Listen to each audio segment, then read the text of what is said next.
Isang Taiwanese fishing vessel ang hinara ng Philippine Coast Guard nitong umaga sa karagatan ng Itbayat, Batanes.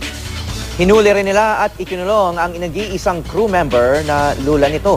May news to go si Carlo Mateo ng Super Radio DZBB. Carlo.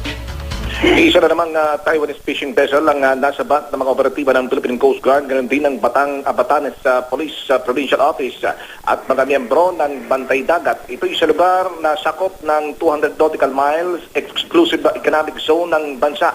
Sa report na ipinarating sa punong tanggapan ng Philippine Coast Guard habang nagpapatrolya ang mga otoridad sa bahagi ng Diparem Island, Itbayat, Batanes na mataan ng isang fishing vessel.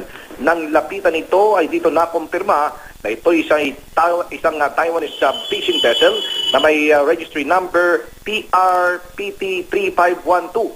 Ayon kay Philippine Coast Guard spokesperson Commander Armand Balilo, nakilala ang tripulante ng fishing vessel na si Tsai Po, 54 na taong gulang ng Pintong, Taiwan.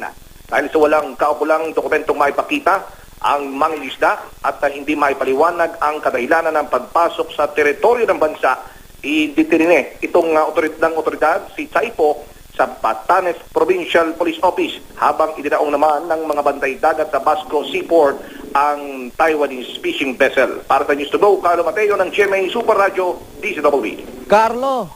Yes. Yeah, si Howie Severino to sa News to Go. May balita kasing lumalabas na lalo raw dumadami yung mga Taiwanese fishing vessels mula nung nagka-insidente banda riyan sa Batanes noong Mayo at nag-apologize pa nga ang Philippine government dahil dito. May feedback ba ang Coast Guard kung totoo ngang dumadami yung mga Taiwanese fishing vessels dyan sa area na yan? Sa pagkakaalam ko, ayon na rin sa mga impormasyon mula sa Philippine Coast Guard, mayroon ang mga ganong mga insidente. Maraming salamat, Carlo Mateo.